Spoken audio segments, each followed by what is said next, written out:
సేనా ప్రభు, ఏమిటి ఈరోజు సభ ముఖ్య ఉద్దేశం? ఈరోజు జ్యోతిషులు వారందరూ మీ జాతకాన్ని చెప్పడానికి విచ్చేశారు ప్రభు.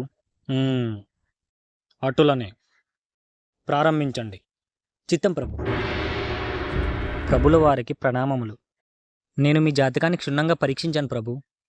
పరీక్షించిన తర్వాత నాకు తెలిసిందేమంటే, మీ జాతకంలో మీ సంతానానికి ప్రాణగండం ఉన్నది. అంటే మీకన్నా ముందే మీ పుత్రులు మరణిస్తారు ప్రభు. మ్మ్, ఏమిటా వ్యర్థ వాక్యములు? మా కుమారులకు మరణగండమ? చిరంజీవులు వారో? లేదు ప్రభు, అలా జరగడానికి అవకాశమే లేదు. మీ పుత్రులు మీకన్నా ముందే మరణిస్తారు. మ్మ్, సేనా, మా కుమారులు మరణిస్తారని చెప్పిన ఈ మూర్ఖుడు నాలుకను ఖండించండి. చిత్తం ప్రభు. భటులారా, శిక్షను అమలు చేయండి. ప్రభు ప్రభు నేను అసత్యం పలకట్లేదు ప్రభు. నేను చెప్పేది వాస్తవం ప్రభు. ప్రభు నన్ను నమ్మండి ప్రభు. నన్ను శిక్షించకండి ప్రభు. ప్రభు ప్రభు ప్రభు ఇంకొక జ్యోతిషులు వారు ఉన్నారు, ప్రవేశపెట్టమందురా? మ్మ్, అటులనే ప్రవేశపెట్టండి. చిత్తం ప్రభు. ప్రభులు వారికి ప్రణామములు. నేను మీ జాతకాన్ని పరీక్షించాను ప్రభు.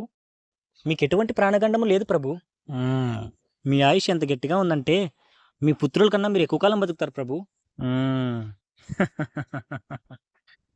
సేనా ప్రభు.